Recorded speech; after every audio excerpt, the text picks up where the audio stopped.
For years, Mario Kart seemed to play in a league where nobody else could touch it. Every so often, a kart game would pop up with some good ideas, recognizable characters, or interesting mechanics. But the result was almost always the same. We'd have fun for a while, and sooner or later, we'd find ourselves heading back to Mario. However, Sonic Racing Cross Worlds is pulling off something we haven't seen in a long time. It didn't just land well with Sonic fans, it actually managed to get people seriously debating which kart game is actually the most fun. Both games feature items, drifting, and characters capable of ruining a friendship just meters from the finish line. But their philosophies are almost polar opposites. And that's exactly why this comparison is way more interesting than simply deciding which one is better. Mario Kart World decided to expand the experience outward. Nintendo created a connected world, introduced 24-player races, and added modes like Free Roam and Knockout Tour.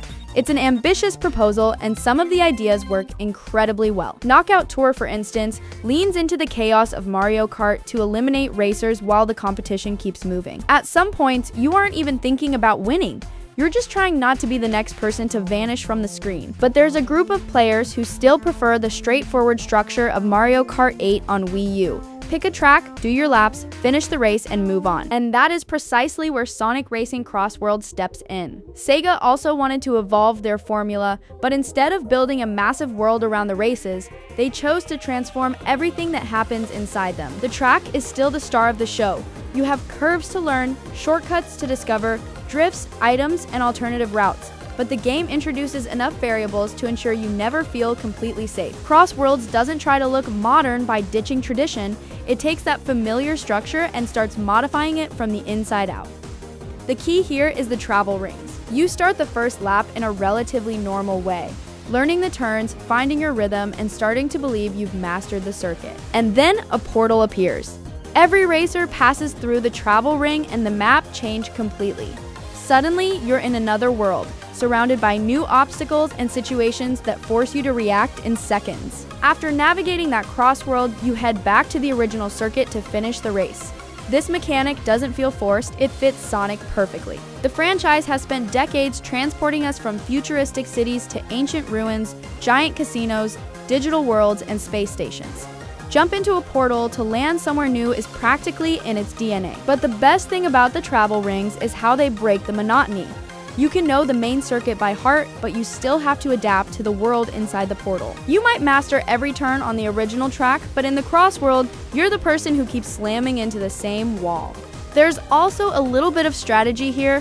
The leader can actually influence which cross world shows up. You can pick a place you know well, or send everyone into a zone where you know your friends usually mess up. You don't have to be a jerk about it, but the option is there, and that unpredictability is what makes it work. And when you think you have the race locked down, Cross Worlds changes the scenery and forces you to pivot.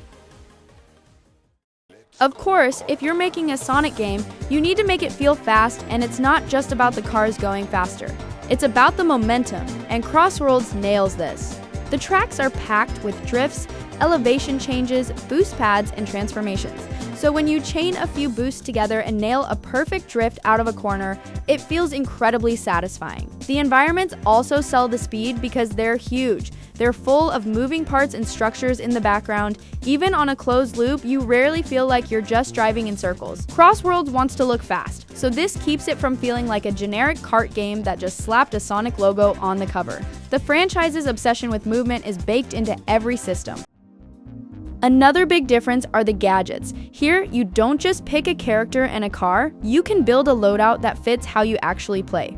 You can focus on speed, upgrade specific perks, or cover your weaknesses. You don't have to turn every race into a math exam, but there's enough depth to actually matter. Maybe you want to stay at top speed as long as possible, or maybe you want to recover quickly after a mistake. Or maybe you're the person who thinks there aren't enough projectiles and want to turn the race into a total disaster, and the game lets you do that too. And you know how it goes. You build a loadout, you lose, you tweak a few things, and you lose again. Then you end up changing everything because clearly the car was the problem. You keep losing, you see what someone else is using, copy their build, and finally win. And then you convince yourself you were always a pro. The gadget system means mastering Cross Worlds isn't just about memorizing tracks, it's about figuring out your own style. All these mechanics work great on their own, but the real magic happens when they collide mid-race.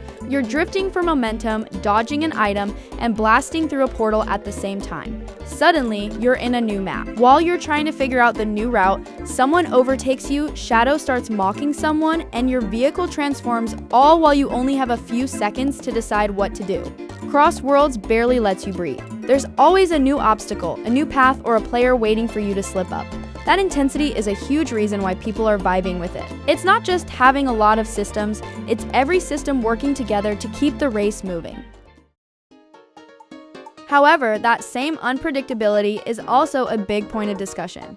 In one race, you can have items, explosions, portals, scene shifts, and characters yelling at each other all at once. Sometimes it's just a lot of information on screen, and it can be hard to keep track of what just happened. You can have a nearly perfect run, crush the crossworld, and be inches from the finish line only to get hit, lose your speed, and end up in 6th place. At that point, you just have to pretend you didn't care about winning anyway. Mario Kart has spent decades perfecting a type of chaos that's easy to read.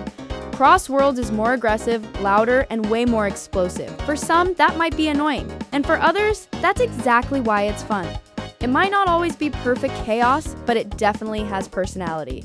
One thing that stands out is how it handles the cast. The Sonic community knows these characters inside and out. Sonic, Shadow, Tails, Knuckles, they have decades of history. They aren't just faces on a screen, they talk, they react, and the rival system creates these small, awesome moments during the races. It might seem like a small detail, but it adds so much charm. Cross Worlds does have some big problems in the competitive scene. Some players just stay in the back to hold powerful items and make a move at the very end, which makes staying in first place feel like a target. The gadgets add depth, but some builds are clearly better than others, so competitive players eventually settle on the same meta setups. There are also some complaints about online hit registration. Sometimes a hit looks like it landed, but nothing happens. Plus, aside from the occasional lag, Cross Worlds has a solid foundation, but still has some work to do. After looking at everything Cross Worlds brings to the table, I don't think the question is whether it killed Mario Kart. Because this game isn't trying to copy Nintendo's homework, it's taking a completely different approach to kart racing. Mario Kart remains the standard, and Mario Kart 8 Deluxe represents the traditional formula at its most polished. Meanwhile, Mario Kart World tries to expand that formula through exploration and a bigger connected world. Cross Worlds, on the other hand, puts almost all of its innovation where it matters most, inside the race itself. The travel rings change the scenery just when you're starting to feel comfortable. The gadgets let you customize your playstyle while the speed keeps every race moving. Add the rivalries, the alternate routes, and the whole idea of jumping between worlds, and suddenly all of these systems start working together. It's not perfect. The chaos can be overwhelming. Some builds dominate the meta, and the online experience still needs some polish. But even with those problems, Cross Worlds accomplishes something much more important. It feels like a real Sonic game, and honestly, that's its biggest victory. It didn't need to become the next Mario Kart. It didn't need to prove that Nintendo was doing anything wrong. It just needed enough personality to make you choose it for what it does well, rather than simply because you wanted an alternative. And that's what makes Cross Worlds interesting. Mario Kart can keep expanding its universe. Sonic, meanwhile, is taking a different route, faster races, more unpredictability, and more ways to make the experience your own. Cross Worlds didn't find its place by following Mario's path. It found it by doing what Sonic has always done best: finding a different route, hitting the gas, and doing things its own way.